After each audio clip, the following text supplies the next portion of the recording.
Hello students, आज हम poem number 5 the ball poem के इम्पॉर्टेंट क्वेश्चन सेंट्रल आइडिया देखेंगे। The boy was playing with his ball near the harbour. Harbour क्या होता है? जहाँ पे शिप्स खड़ी होती हैं। तो एक लड़का था, वो अपनी बॉल के साथ हार्बर के पास खेल रहा था। The ball slipped from his hand and fail into the water. He stands in shock shaking. उसके हाथ से बॉल जो है वो स्लिप हुई और पानी में चली गई। वो वहाँ शॉक में खड़ा रह गया कि ये कहाँ चली गई, कैसे चली गई, और शेक कर रहा था वो। His childhood memories are gone down with the ball. उसकी जो चाइल्डहुड बचपन की मेमोरीज थी वो सब बॉल के साथ चली गई थी। The poet does not disturb him. Poet ये सब देख रहे थे, लेकिन पोइट ने उस बच्चे को डिस्टर्ब नहीं किया। The boy must learn to bear the loss. अब बॉय को जो है वो खुद सीखना है लॉस को बियर करना, सहना। He must learn to move on, और मूव ऑन यानी आगे बढ़ना भी उसको खुद ही सीखना है। Money can buy new things but can not buy the loss. पैसे जो है वो 10 डाइम की बॉल थी। पैसे नई बॉल तो ला सकती है, लेकिन वो जो बॉल है वो उसे नहीं ला सकती जिसके साथ उसकी चाइल्डहुड मेमोरीज है। तो money can by the things but can not buy the loss. जो हम खो चुके होते हैं उसे वो खरीद नहीं सकते हम पैसे से। What does in the world of possession means? In the world of possession means the world is full of materialistic things. Materialistic thing जो दुनिया है वो पूरे मटेरियलिस्टिक चीज़ों से भरी हुई है। मटेरियलिस्टिक थिंग्स क्या होती हैं? Are those things which bring comfort and luxury in our life. जो हमें कंफर्ट प्रोवाइड करता है, आरामदायक ज़िंदगी देते हैं और लग्जरी देते हैं। वो चीज़ें क्या कहलाती हैं? Materialistic things. और वर्ल्ड ऑफ पोसेशन उसी को कहा जाता है। दुनिया जो है वो मटेरियलिस्टिक थिंग्स से भरी हुई है। What does the poet say the boy is learning from the loss of the ball? The poet say the ball is learning from the loss of the ball that money can buy new things but cannot buy the loss. पैसे जो है वो नई चीज़ें तो खरीद सकते हैं, लेकिन जो हमने खोई हैं वो चीज़ें पैसा वापस नहीं ला के दे सकता। He must learn to face the pain and move on. उसको सीखना है to bear the loss and to face the pain and to move on। आगे मतलब सब दर्द वर्द को सहते हुए उसे अब क्या सीखना है? आगे बढ़ना। चलिए स्टूडेंट्स, पोएम नंबर 6 अमांडा देखेंगे हम। How old do you think Amanda is? आपको क्या लगता है अमांडा कितनी बड़ी थी? Amanda is about 9-10 year old school going girl. वो स्कूल जाने वाली एक बच्ची थी, 9-10 साल की। When her mother instruct her she goes into imagination she is very immature. अब हमें 30 वर्ड्स में लिखना होता है, हम एक लाइन तो लिख नहीं सकते। तो जब उसकी मम्मी उसको इंस्ट्रक्शंस देती थी तो वो इमेजिनेशन में ही चली जाती थी, वो सुनती ही नहीं थी। वो बहुत ज़्यादा इमेच्योर थी। What could Amanda do if she was a mermaid? क्या करती अमांडा अगर वो मरमेड होती? If Amanda was a mermaid, जल परी होती वो। She could drift in the emerald sea blissfully। अब ये ड्रिफ्ट यानी होता है तैरना। एमरल्ड सी जो है वो आपका दिया हुआ है बुक में, पोएम में। एमरल्ड वैसे ग्रीन कलर को बताता है, तो ग्रीन कलर के समुद्र में वो ब्लिसफुली हैप्पीली तैरती रहती है। To enjoy her freedom and silence, ताकि वो अपने आज़ादी और साइलेंस को, क्योंकि उसकी मम्मी हर टाइम इंस्ट्रक्शन देती रहती थी तो वो साइलेंस चाहती थी और फ्रीडम चाहती थी थोड़ा सा। Amanda's mother keeps on instructing her. Amanda does not like her continuous nagging. वो अमांडा को उनकी कंटिन्यूस नैगिंग पसंद नहीं थी, लगातार टोकना। नैगिंग यानी टोकना। टू एस्केप, उससे बचने के लिए, she goes into her imagination.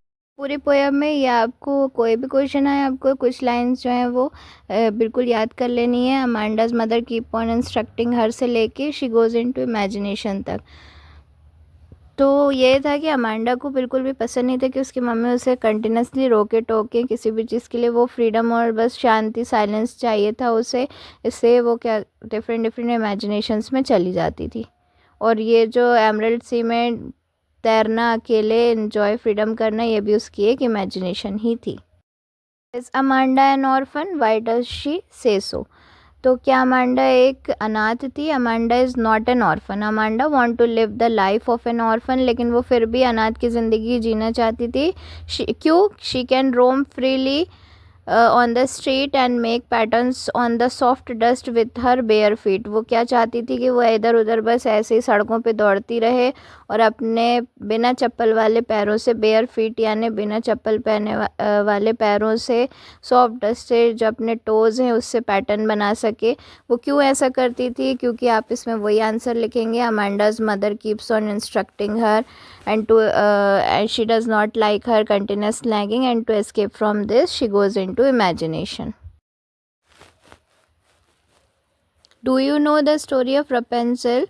Y does she want to be Rapunzel. अब अमांडा की एक और जो इमेजिनेशन थी वो ये थी कि वो रपेंजल होती काश। तो yes, we know the story of Rapunzel who lived alone in the tall tower and had long and beautiful hairs. Rapunzel जो थी फेरी टेल है उसमें वो लॉन्ग टावर में रहती थी, उसके बहुत खूबसूरत और बड़े बड़े मैजिकल हेयर्स थे। Amanda want to be Rapunzel because Amanda's mother keeps on instructing her. Amanda does not like her continuous nagging. To escape from this, she goes into imagination where she finds freedom, silence and happiness. तो अगर 3 marks में आता तो आप ये पूरा ही answer लिखिएगा 75 words में। सेम आपको ये नीचे की 4-5 लाइनें तो हर आंसर के लिए इस चैप्टर में याद कर लेनी है। What are the things that Amanda's mother asked her to do and not to do? क्या चीज़ें थी जो अमांडा की मदर पूरे पोएम में उससे बोलती रहीं कि ये करो और ये मत करो? Not to bite her nails, नाखून मत चबाओ। Not to hunch her shoulder, ऐसे कंधे झुका के मत रहो। To sit in proper posture, अच्छे से प्रॉपर पोस्चर में बैठो। टू फिनिश हर होमवर्क, अपना होमवर्क पूरा करो। टाइडी हर रूम, अपना कमरा साफ़ करो। क्लीन हर शूज़, जूते साफ़ करो। स्टॉप सल्किंग, मुँह मत बनाओ सड़ा सा। नॉट टू ईट चॉकलेट्स, और उसको चॉकलेट खाने से भी मना किया था कि उसके फेस पे एक्ने ना हो जाएं, दाने ना हो जाएं।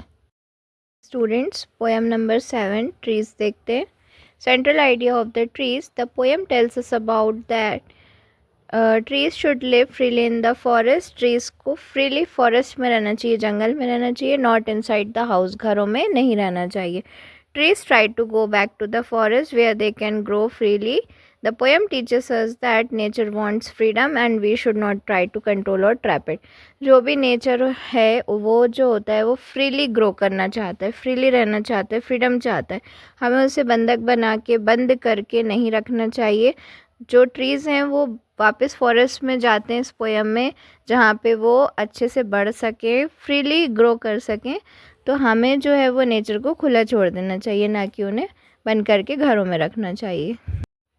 Where are the trees in the poem? What do their roots, their leaves and their twigs do? The trees in the poem are inside the house. जो ट्रीज़ हैं अभी घर में हैं, घर के अंदर हैं। All the parts of the trees struggle to get out to the forest. सारे जो ट्रीज़ के पार्ट्स हैं वो स्ट्रगल कर रहे हैं कि जंगल में जा सकें। The roots try to free them from the cracks in the veranda floor. जो वरांडे का फ्लोर है वहाँ पे जो क्रैक्स हैं उसमें से रूट्स निकल रही हैं बाहर। The leaves try to break the glass panes, और जो पत्तियां हैं वो ग्लास पेन्स को तोड़ रही हैं। The twigs are coming out of the roof, और छत से जो है वो छोटी छोटी टहनियाँ, ट्विग्स यानी छोटी वाली टहनियाँ, वो बाहर आना चाह रही हैं छत से। तो सारे पार्ट जो हैं ट्री के वो कहीं ना कहीं से बाहर निकल के फॉरेस्ट की तरफ जाना चाह रहे हैं। What does the poet compare their branches to? The poet compare their branches to newly discharged patients. A newly discharged patient is in a hurry to go out of the hospital. In the same way, tree branches are in hurry to get out. जो poet है उन्होंने tree की जो टहनियाँ हैं, branches हैं, उन्हें एक जो नया डिस्चार्ज होता हुआ पेशेंट उससे कंपेयर किया है। जैसे कि पेशेंट बहुत घबरा जाते हैं हॉस्पिटल में रहते रहते, तो उनको बहुत जल्दी होती है हॉस्पिटल से बाहर निकलने की। इसी तरीके से ब्रांचेज़ भी घबरा गई हैं, घर में रह के वो बाहर जाना चाहती हैं और अच्छे से रहना चाहती हैं। इससे वो भी क्या है, पेशेंट की तरह जल्दी में है घर से बाहर निकल के फॉरेस्ट की तरफ जाने के लिए। Why are trees moving to the forest? Forest में जाना क्यों चाह रहे हैं trees? The trees here are ornamental, decorative. जो ट्रीज़ हैं यहाँ पर डेकोरेटिव ट्रीज़ हैं। And are kept inside the house, उनको घर के अंदर रखा गया है घर से जाने के लिए। They free themselves from the house and move towards the forest. वो अपने आप को फ्री करते हैं घर से और वो कहाँ जा रहे हैं, फॉरेस्ट की तरफ। The forest was empty earlier, there was no place for birds to sit and insects to hide.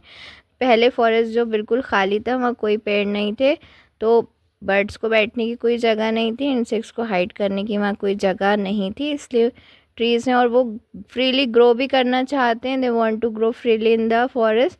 तो ये सारी वजह हैं ट्रीज़ जो है वो फॉरेस्ट की तरफ मूव करना चाहते हैं। How will the departure of trees affect the house. जो जा रहे हैं ट्रीज़ तो उन्होंने घर को क्या इफ़ेक्ट किया है। तो trees after the trees move out there is silence in the house and the smell of leaves and lichen in the room. जो जब ट्रीज़ बाहर जा चुके होते हैं तो घर बिल्कुल शांत हो जाता है, लेकिन ट्री के निकलने से क्या होता है, पूरे कमरे में, पूरे घर में पत्तियों की और लिचन की खुशबू, जो एक हरियाली की खुशबू है, वो फैल जाती है। However the movement of tree cause some damage. और बाहर निकलते निकलते क्रैक से और विंडो पैन से और रूफ से निकलते हुए उन्होंने घर को कुछ डैमेज भी किया है। Glasses are broken and roof is damage when the trees move out. Glasses टूट गए हैं और रूफ भी क्या हो गई है, छत भी क्या हो गई है, टूट गई है। Where does the poetess sit and why? Why doesn't she mention the departure of trees in her letters? poetess कहाँ बैठी हुई थी और क्यों बैठी थी और उन्होंने अपने लेटर्स में ट्रीज़ के जाने के बारे में क्यों नहीं लिखा है। The poetess is sitting in her room with the door open to the veranda to write letters. poetess जो है वो अपने कमरे में बैठी हैं और उनका दरवाज़ा खुला हुआ है वरांडे की तरफ और वो लेटर्स लिख रही थी। poetess doesn't mention the departure of trees in her letters because the movement was sudden and unexpected. उन्होंने लेटर में ट्रीज़ का मूवमेंट इसलिए नहीं लिखा क्योंकि मूवमेंट जो था वो एकदम सडन था, अचानक से था और एक्सपेक्ट नहीं किया, तो उन्होंने अनएक्सपेक्टेड था वो, इसलिए उन्होंने अपने लेटर्स में ट्रीज़ के जाने के बारे में कुछ भी नहीं लिखा। How do trees change forest. कैसे फॉरेस्ट को बदल देंगे trees. When trees come to the forest, जब वो फॉरेस्ट में आएंगे, there is a place for birds to sit, insects to hide.